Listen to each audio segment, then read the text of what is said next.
Hi guys, welcome back to my channel and welcome to another mini blog. So আজকে ছিল হচ্ছে শ্রাবণ মাসের প্রথম সোমবার। জানি সেকেন্ড সোমবার আসতে চলেছে, তার মাঝখানে আমার একদমই শরীরটা এত খারাপ ছিল, মানে যেদিন থেকে পুজো আমি দিয়েছি তারপর থেকে আমার এত ঠান্ডা লেগেছে, বাবার মাথায় জল ঢেলেছি আর আমার নিজের ঠান্ডা লেগেছে। যাই হোক, তো জ্বর ছিল, সর্দি কাশি ছিল, ওই জন্য মানে এডিটও করা হয়নি। আর এতটাই কাজের প্রেশার রয়েছে সেটার জন্য কোনো মানে এডিট করার সময় পাইনি আর কি। তো সেদিনের সারাদিনটা কেরম কাটিয়েছি সেটাই তোমাদের সাথে এই ভিডিওটায় শেয়ার করব। সকাল থেকেই ফার্স্টে না খেয়ে দিয়ে ঠাকুরের পুরো পুজো ঘরের কমপ্লিট করে তারপরে বাইরের মন্দিরেও জল ঢালতে গেছিলাম, সেটা দিয়ে টিয়ে একেবারে চলে এসে ঘরের যে গাছে ফুলগুলো ছিল সেগুলোকে তুলে একেবারে পুজো কমপ্লিট করেছিলাম। কারণ যতক্ষণ না পুজো দেওয়া হচ্ছে ততক্ষণ আমি কিছু খাবো না, তাই জন্য। ততক্ষণের মধ্যে মা আমার জন্য ডালিয়া বানিয়েছিল, সেটাই আমি একটু খেয়েছিলাম। এতটা ডালিয়া দেখছি এতটা কিন্তু আমি খাইনি, কারণ সকাল থেকে না খেয়ে ভাল লাগছিল না খেতে।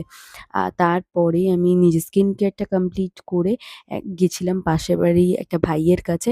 ওর কাছে কিছু মানে অনলাইন কাজ ছিল, ওটা কমপ্লিট করে এসে লস্যি খেয়ে পুরো বেধারাম ঘুম দিয়ে নিয়েছি।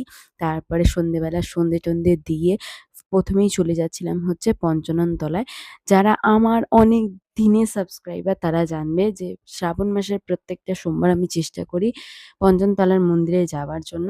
তো দিদির বাড়ি ওদিক থেকেই যাচ্ছিলাম, তো ওখানেও কয়েকটা মন্দিরে পুজো হচ্ছিল, সেটি তোমাদের সাথে শেয়ার করলাম। চলে এলাম পঞ্চমতলার মন্দিরে, আর এসেই তোমাদের সাথে মা কালীর মানে বেদির দর্শন করিয়ে দিলাম, তারপরে এখানে পঞ্চানন বাবার দর্শন করিয়ে দিলাম। আর বাবাকে তো খুব সুন্দর করে সাজানো হয়েছিল, যেহেতু সেই দিনকার শ্রাবণ মাসের প্রথম সোমবার ছিল।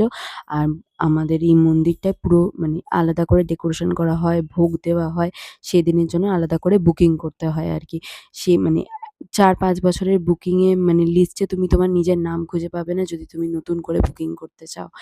যাই হোক, তো ঠাকুর দর্শন করে চলে এসেছিলাম দিদির বাড়িতে, কারণ দিদিরা যাচ্ছিল সেদিনকারে হচ্ছে পুরীতে।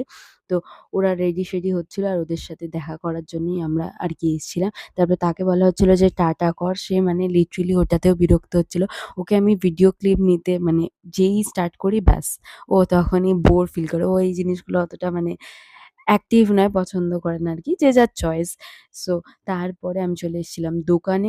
দোকানে এতটাই চাপ ছিল কোনো ভিডিও ক্লিপ নিতে পারিনি। তারপরে বাড়ি যাওয়ার সময় আবার একটা মন্দিরে ঠাকুরের দর্শন করে নিলাম। তারপরে নিয়েছিলাম সন্দেশ ঘরে নিয়ে যাওয়ার জন্য আর ডিনার কমপ্লিট করেছিলাম। ভিডিওটা যদি ভালো লেগে থাকে অবশ্যই লাইক করে, চ্যানেলে যদি ফার্স্ট টাইম এসে থাকো চ্যানেলটাকে অবশ্যই সাবস্ক্রাইব করে দিও। দেখা হচ্ছে নেক্সট ভিডিও। আজকের মতো টাটা।